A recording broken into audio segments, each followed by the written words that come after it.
This week, we're going to look at the periodic table package and how you can use it to help your thermodynamic calculations. Welcome to another MetPy Monday.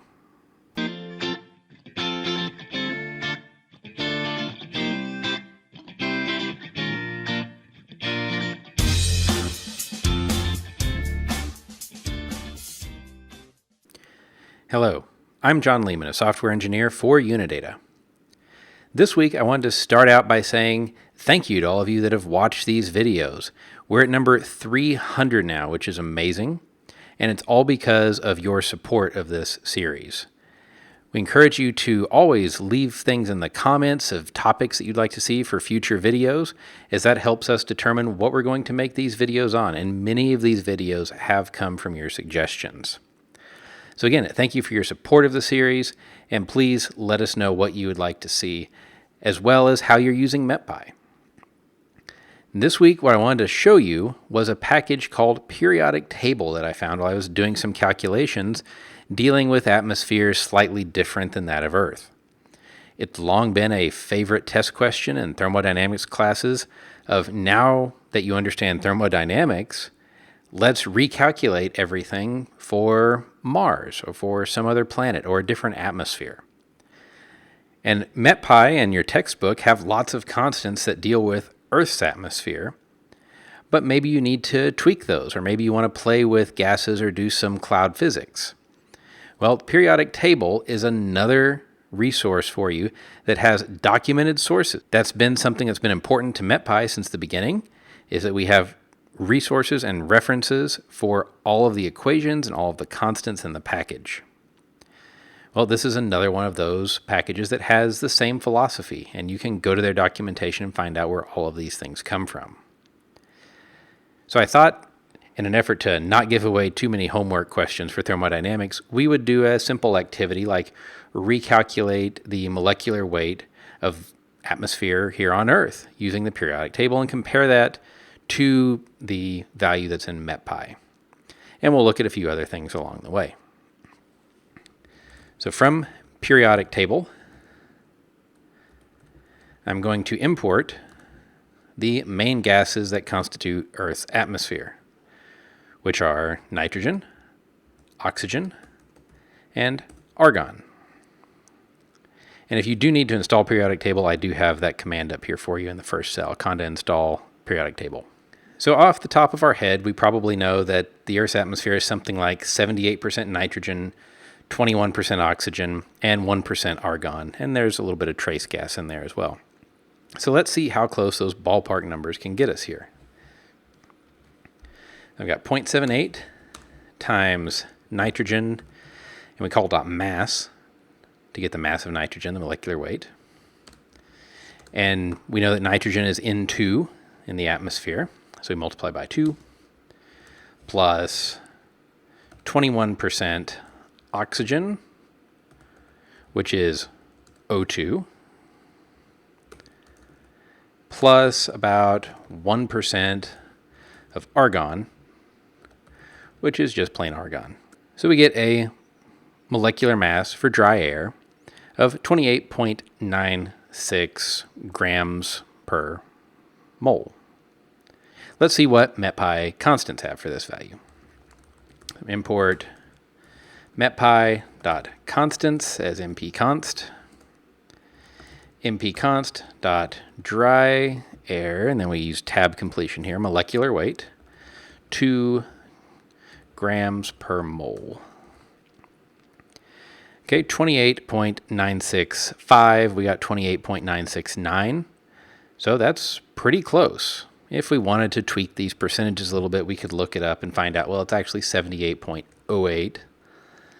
And instead of 21, it's 20.995. That's practically the same. Instead of 1%, it's about 0.93%. And that gets us even a little bit closer, 28.963 to 28.965. So we've now verified that we understand how to calculate basic molecular weights, and that we can use the periodic table to get very close to a number that's already in MetPy. And of course, this number in MetPy has a citation, It includes a lot of the other trace gases that we're not accounting for here, because we are slightly under 100%. Some of the other really neat things you can do with the periodic table package is we can iterate over an element and get its isotopes.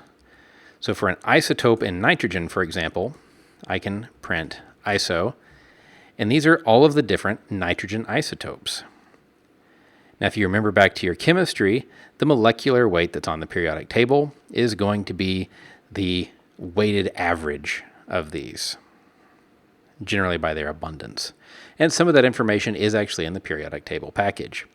There's also a lot of information in there about X-ray properties, things about the unit cell and crystal structure that maybe we don't worry about so much in meteorology. There's also a property of density. So we can get density of the different elements among all the other things. So let's calculate what the density of dry air should be. And we can look up in MetPy constants, dry air density, STP, standard temperature and pressure, 1.275 kilogram per cubic meter. So let's take our equation here for the molecular mass of air, and we're going to replace the mass with density. So now we've got the density of nitrogen, the density of oxygen, the density of argon. We get 1.75. That's quite a bit heavier than we were expecting. So what's going on here? Well, I did some looking in the documentation of periodic table, as well as just exploring with tab completion what's available on these different elements. And the devil is always in the details here. So if I look at nitrogen and just do a tab completion, we've got abundance, covalent radius, crystal structure. There's a lot of things in here. But the one that caught my eye was density caveat. So let's see what that says. The temperature of minus 195.79. Now, we know that standard temperature and pressure is not minus 195.79. So the density of nitrogen that interests chemists and material scientists is probably not the density that interests meteorologists. So in fact, we're getting a denser air because a lot of these gas properties are at a different temperature. We can do the same thing, density caveat on oxygen. It's at minus 182.95. So while it may not be useful for every thermodynamics problem that you get, the density property may not be at STP.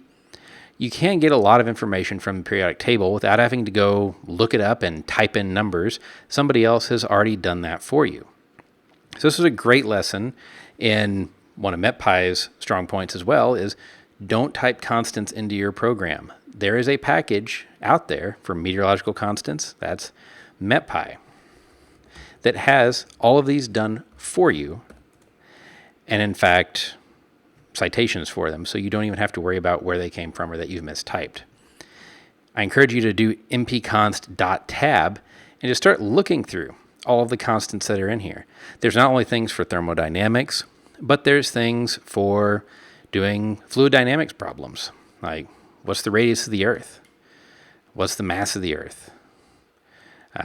There's even orbital properties in here. You can do radiation problems, looking at the solar radiance. There's a lot of information in here other than thermodynamics that you should leverage when you're doing things, whether it's research or just double checking your homework. I hope that you found this useful, and I'll see you on next week's MetPy Monday.